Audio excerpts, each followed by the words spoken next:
Баршаңызға сәлем достар, менің каналыма қош келдіңіздер. Бүгін мен сіздермен қазіргі уақытта хит болып жатқан бента торт және де капкейктің рецептісімен бөлісетін боламын. Видеоны соңына дейін қараңыздар.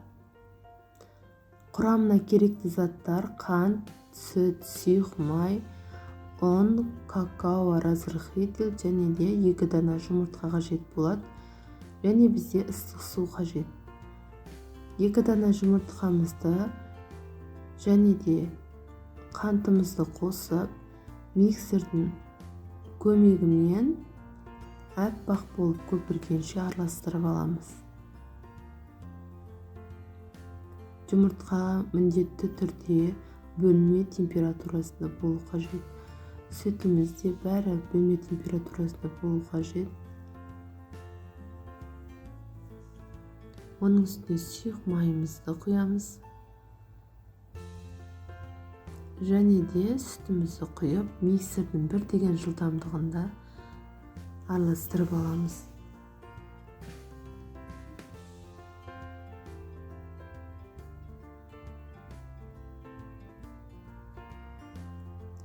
Енді құрғақ қоспаларымызды електің көмегімен бірден қосып жемейміз, 2-3-ке бөліп араластырып отырамыз.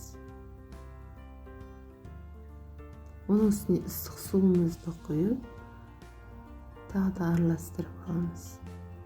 Мінекей дайын болды. Енді біздің ыдыстарымызды дайындап аламыз. Алты капкейки және бента торт. Бента тортымызды осылай фольга төсеп, жан-жағын ағып кетпейтіндей дұрыстап қойып алатын боламыз. Барлығын бір уақытта пісіріп аламыз.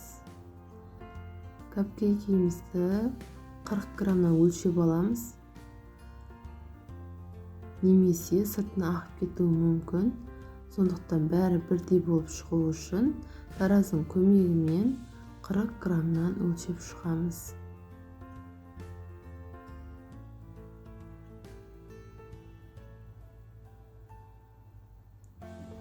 Қалған осылай бента тортымызға құйып, қызып тұрған 180 градусқа салып пісіріп алатын боламыз. Мінекей, енді біз суытуға қойып, крем дайындайтын боламыз. Кремімізге ең алдымен қант ұнтағын және де творожный сырмен жақсылап араластырамыз. Бірден сливкиді құйып жүруге болмайды. Бірінші қойып тұрғандарыңыздай қант ұнтағы мен творожный сырымызды миксердің көмегімен біркелкі болғанша араластырып аламыз.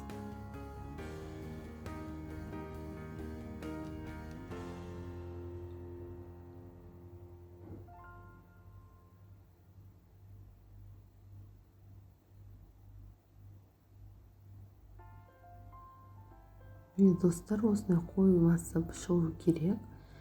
Енді сливкимізді құйып, тағы да миксердің көмегімен араластырамыз.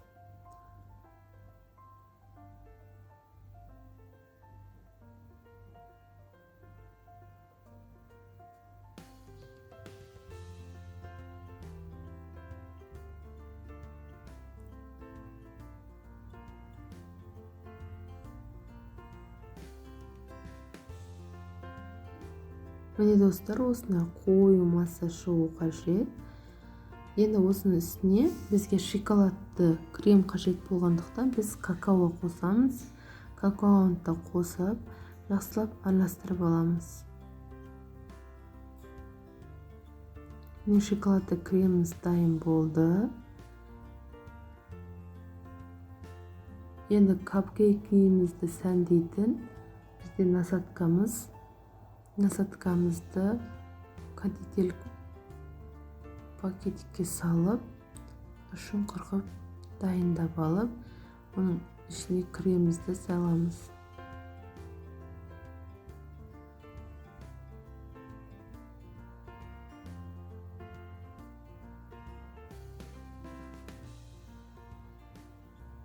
Енді бента тортымызды кесіп алатын боламыз.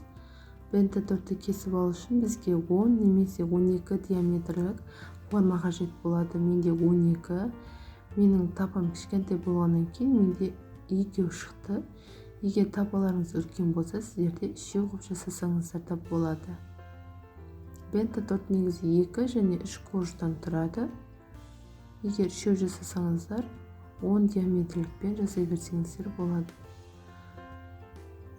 Қалған қуырышымыздан трайфл жасап жесеңіздер болады. Енді капкейкіміздің үстін көріп тұрғандарыңыздай сәндеп шығамыз.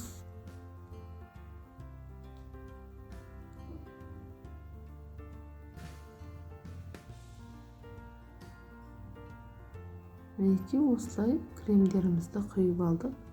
Енді бента тортымызды жинайтын боламыз.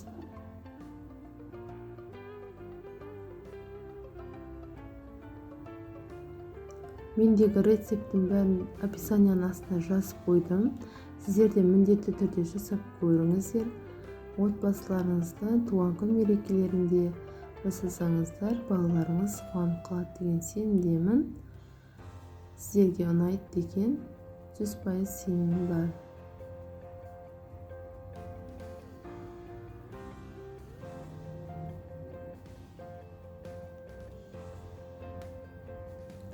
Капкейкінің коробкасын алып, бір шетіндегі алтауын қырып тастап барып, жаңа бента тортымызды және де осылай 6 штук капкейкімізді салып шығамыз. Үстін өз еріктеріңізде қалай сәндесеңіздер де, мен орео печеньесімен сәндеп шықтым. Сіздер осылай жасап торт сатсаңыздар да болады, және де балаларыңыздың туған күн мерекелерінде жасасаңыздар да болады. Міндетті түрде жасап көріңіздер, сіздерге ұнайтынына сенімдімін.